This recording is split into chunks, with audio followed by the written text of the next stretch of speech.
오늘은 예수님의 재림은 시온신앙 재림이다.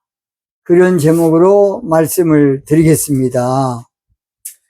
나팔절은 예수님의 재림절기예요. 다시 합니다. 나팔절은 예수님의 재림절기인데 육체적인 재림이 아니라 신앙적인 재림입니다. 오늘은 결론적으로 예수님의 재림에 대한 것을 오늘하고 내일 끝을 맺겠습니다. 시편 102편 16절입니다. 대저 여호와께서 시온을 건설하시고 그 영광 중에 나타나셨습니다. 자, 여호와께서 시온을 건설하셨다. 그 영광 중에 나타나셨습니다. 그렇게 말했습니다. 이 말은 예수님께서 처소를 예비하러 가노니 가서 처소를 예비하면 나 있는 곳에 너희도 있게 하겠다. 처소를 예비하면. 그 처소를 예비하러 간다는 것은 영적인 표현법인데 시온 신앙을 건설함으로 주님은 우리에게 재림의 은혜를 주신다, 그런 말입니다. 그러니까 성경은 영의 말씀이니까 육적으로 이해하기가 조금 어려운 면이 많습니다. 그래서 성경은 상징, 비유, 모형, 그림자로 많이 돼 있어요. 우리는 그냥 성경 문자적으로만 보려고 그러는데 본래서 볼 것 같으면 절기도 그림자고 안식일도 그림자고, 그림자라는 거 그림자. 히브리서 볼 것 같으면 성막도 그림자고 예표. 근데 우리는 그것을 그냥 참 형상으로 실상으로 늘 우리가 육이니까 그렇게 하기가 쉽습니다. 그래서 우리는 그동안 예수님의 재림에 대해서 크게 오해한 부분이 많습니다. 더 크게 종말론에 대해서 우리가 육적으로 우리 이성적으로 생각해서 세상 종말인 줄 알았어요. 지구 종말인 줄 알았다고. 우주 종말인 줄 알았어요. 아니에요. 바벨론 종교신앙의 종말이야. 저도 늦게 살았습니다. 휴거. 우리는 휴거를 그저 하늘로 이렇게 올라가는 것으로, 또 성경에 그렇게 돼 있으니까. 그러나 예레미야 3장에 볼 것 같으면 신앙적 휴거를 말하고 있어요. 자세한 것도 나중에 나오니까 넘어가겠습니다. 예수님이 구름 타고 오신다 그러니까 저 흰 구름 뭉게뭉게 피는 하늘에 그 구름 타고 온 줄로 저도 알았어요. 영계 깊이 들어갔더니 구름 신앙으로 오신다는, 구름 신앙으로. 예레미야 얘가 2장 1절에 그 비밀이 기록되어 있습니다. 성경에 하나님의 나팔로 오신다. 하나님의 나팔로. 그러니까 나팔 불고 오신 줄 알았지. 그런데 하나님의 나팔은 그런 악기적인 나팔이 아니고 시온의 나팔이야. 요엘서 2장 1절 15절. 그렇게 우리가 오해를 크게 하고 살았어요. 또는 신랑으로 오신다. 그러니까 육적인 우리가 신랑 개념을 이해한 거야. 이해하고.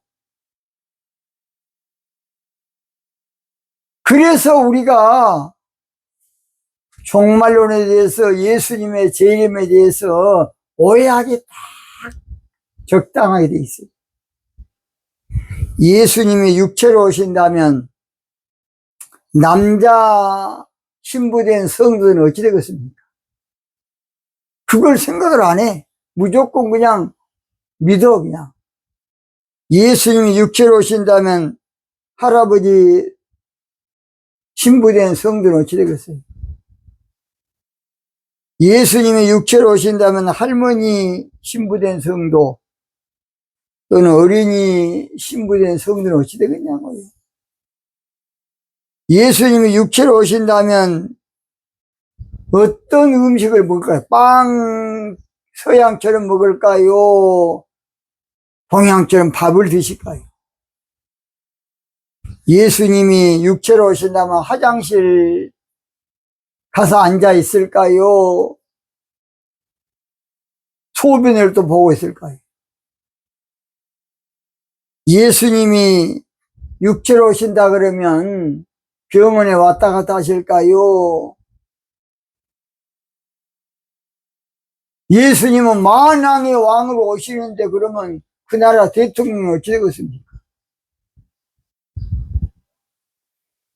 그래서 모든 것이 우리가 그저 그냥 안 맞아도 그냥 무조건 그냥 믿고 들어가서 그걸로 아멘으로 끝나버리니까 문제예요, 이것이. 예수님의 재림은 그런 육적인 재림이 아니고 시온신앙 재림이에요. 시온신앙 재림. 그동안의 성경을 육적으로만 보고 또는 세상적으로만 보고 인간적으로 문자적으로 보는 건 문제야. 예수님의 재림을 인간적 관점으로 생각하면 절대 안 되겠습니다. 예수님의 재림을 육체적인 관점으로 생각하면 절대 안 돼. 예수님이 신랑으로 오면 신부하고 살아야 안 되겠습니까? 제한된 육체를 입고 오신다 그러면 예수님 신부된 사람은 다 예수님과 살아야 안 되겠습니까? 그러면 집이 커도 한국만 하나 커야 돼. 먼저 간 성도들, 신부된 성도들 다 있으니까. 이 말도 안 되는 억측을 그동안 우리가 믿고 살았어요. 예수님의 육체 재림을 강조하다 보니까 교주들이 많이 생긴 거야. 지금도 교주들이 몇 사람 있어요. 장길자 하나님이란 사람도 있고 참으로 안타깝습니다. 허경영이란 그런 정신 빠진 놈도 있고 예수님의 영광 중에 우리 가운데 오시고 영화롭게 우리 가운데 오시는데 그것이 바로 성령으로 우리 가운데 오시는 것이에요. 영적으로 오시기 때문에. 그런데 이제 성경 기록은 다 육적으로만 그렇게 하기 때문에 저 방송 들을 때는 그런 것도 걷다 그래놓고 조금 끝나면 아닐 건데 우리가 워낙 몇천 년 동안 우리 머리에 딱 박혔어요. 영적으로 재림을 하신다는 것은 성령으로 오신다고 말이에요. 영적으로 오신다는 것은. 영적으로 오신다는 것은 그래서 일인비 성령으로 오시고 늦은비 성령으로 오시고 바로 보혜사 성령으로 우리 가운데 오신다는 것이에요. 예수님은 그래서 우리와 함께 동거동락하신다. 성령으로 오셔야 동거동락하지. 육으로 와버리면 그러면 예수님 누구하고 살겠습니까? 참으로 안타까워요. 문제는 예수님의 재림을 또 단회적으로만 이해하다 보니까, 아니 그러면 오순절에 왔으면 재림하신 예수님 어디 계셨겠느냐? 바로 우리 안에 성령으로 와 계시는 것이에요. 친구들 안에. 그래서 이 성경이 우리 이성으로는 모든 것을 정확하게 규명하기가 어려워요. 그래서 삼위일체 이론을 육적으로 이해하기는 게 참 어렵습니다. 삼위일체. 그러나 또 그러면서도 인간적인 눈으로 가장 정확한 게 말한 것은 삼위일체. 그보다 더 좋은 것은 예수님은 육신을 입은 하나님이다. 그러면 끝날 텐데 그게 잘 안 되니까 성부, 성자, 성령 한 거예요. 그래서 예수님의 재림이 그럼 오순절날이면 오셨으면 또 오느냐? 성경에는 이른비와 늦은비로 임하신다고 성경은 말하고 있어요. 이른비와 늦은비. 이른비는 오순절날 오셨고 늦은비는 나팔절기에 우리 가운데 오시는 것이에요. 그러나 성경은 구약도 마찬가지 거의 다 나팔절에 일어날 일로 포인트가 맞춰졌어요. 그것이 바로 히브리 10장 1절에 히브리서 10장 1절. 율법은 장차 오는 좋은 일의 그림자라는 것이에요. 율법. 그 율법이란 말도 틀렸어요. 하나님의 말씀은 장차 오는 좋은 일인 나팔절의 그림자다. 그런 뜻이에요. 그래서 예수님은 제자들에게 말하기를 내가 죽기 전에 영광으로 오는 것을 볼 자들도 가룟유다 빼놓고는 있을 것이다. 마태복음 16장 27절 가볼게요. 인자가 아버지 영광으로 그 천사들과 함께 오리니 그때에 각 사람의 행한 대로 갚으시리라. 28절 진실로 너희에게 이르노니 여기 서는 사람 중에 인자가 그 왕권을 가지고 오는 것을 볼 자들도 있느니라. 영광 가운데 오는 것을 볼 자들도 있다는 것이.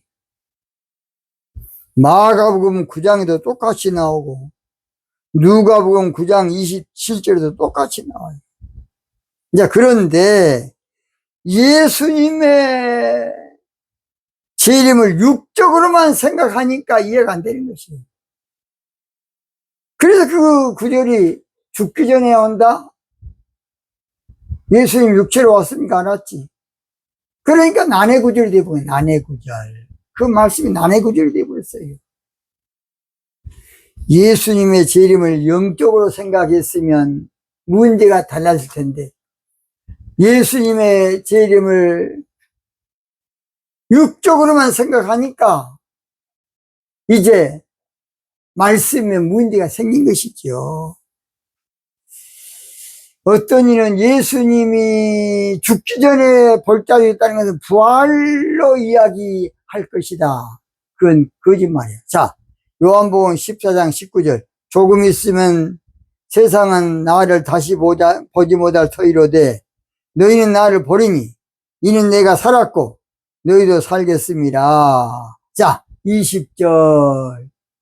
부활이 아닌 것을 20절입니다. 그날에는 내가 아버지 안에, 너희가 내 안에, 내가 너희 안에 있는 것을 너희가 알리라 그랬어요. 부활하신 우리 주님 우리 안에 왔습니까? 있었습니까? 또 부활하신 예수님 우리가 예수님 안에 들어갔습니까? 부활을 말한 건 아니에요. 영적인 것을 육적으로 이해하다 보니까 이런 문제가 많이 생긴 것이. 영적인 것을 세상적으로 생각하다 보니까 성령의 임재하고 재림 사건하고 구분이 되는 거야, 늘. 저도 지금도 마찬가지예요. 예수님이 분명히 볼 자도 있다, 본다, 보리라 했기에 육적 재림으로 이해할 수밖에 없었어요. 그러다 보니까 종말에 대한 모든 문제가 잘못된 거예요. 자, 그랬죠? 종말? 이 세상 종말이 아니라니까요. 땅은 영원히 있어요. 전도서 1장 4절. 땅은 영원히 있다고요. 근데 그건 이제 이해가 안 돼, 지금. 종교신앙의 종말이야. 휴거도 마찬가지고 위로 올라간 것이 아니고 신앙적인 휴거라고요. 예레미야서 3장 17절. 그래서 오늘 본문은 한마디로 말하면 시온신앙이 이제 되면 그 시온신앙을 통해서 우리 예수님의 재림을 알리는 것이다. 그런 뜻이에요. 시온을 건설하시고 그랬기 때문에. 그러면 시온신앙은 어떤 신앙이냐? 딱 세 가지 말씀드리고 마치겠습니다. 첫째, 16절 상반절. 대저 여호와께서 시온을 건설하시고. 자, 시온신앙은 하나님이 건설한 신앙이에요. 종교신앙은 옛적의 에덴에서 마귀가 심어놓은 신앙으로 창세기 3장 1절에는 여호와 하나님이 지으신 들짐승 중에 뱀이 이 뱀이 심어놓은 신앙이야. 창세기 3장 1절의 결과가 창세기 3장 17절에 나옵니다. 읽어볼게요. 아담에게 이르시되 네가 내 아내의 말을 듣고 네가 너더러 먹지 말라 나무 실과를 먹었은즉 땅은 너로 인하여 저주를 받고 그 저주받은 땅이 종교신앙을 말해요. 예수님께서는 종교신앙을 그래서 거짓의 아비 마귀라고 요한복음 8장 44절에 말씀하고 있어요. 인류를 속이는 거야. 꼭 공산당하고 공산주의는요, 원래 공산주의는 공산이 아니고 하나님 반대 사상이 공산주의야. 헤겔 철학에서 휴머니즘, 인본주의 사상으로 온 것이 칼 막스가 공산주의 만들 때는 하나님 반대 운동이야. 그러니까 공산주의는요, 신이 없어. 종교는 아편이야. 그러니까 공산 좌파로서 신앙생활 하는 사람은 그 정신 이상자야. 북한에 교회 있습니까? 있어도 거짓말 교회.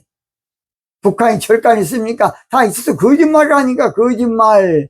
원래 공산주의는 종교 아편이야. 그런데 좌파 이놈들이 그냥 자기들이 아주 하나님을 섬긴 것처럼 다 거짓말이야. 거짓의 아비. 그러나 시온적 신부신앙은 하나님 세운 신앙이에요. 시편 87편 5절 시온에 대하여 말하기를 이 사람 저 사람이 거기서 났나니 지존자가 친히 시온을 세운다 그랬어요. 지존자가. 이사야 14장 32절에도 여호와께서 시온을 세우셨습니다. 그래서 시온 신앙은 하나님이 세운 신앙이야. 두 번째, 시온 신앙은 16절 중반절 그 영광 중에 그래서 영광의 신앙이야. 이사야 60장 1절 일어나라 빛을 발하라 이는 내 빛이 이르렀고 여호와의 영광이 내게 임하였다. 영광. 여호와의 영광 신앙이야. 그러나 종교 신앙은 영광이 없는 신앙이야. 왜 영광이 없느냐? 보호자를 한마디로 말해서 없애버린 신앙이 바로 종교 신앙. 자, 이사야 47장 1절. 처녀 딸 바벨론이여 내려 티끌에 앉으라. 딸 갈대하여 보호자가 없어졌으니. 시온적 신부신앙은 영광의 신앙. 마지막 시온신앙은 16절 하반절 나타나셨습니다. 시온신앙은 신앙적인 재림이 이루어지는 신앙. 나타났다는 것은 재림을 말해요.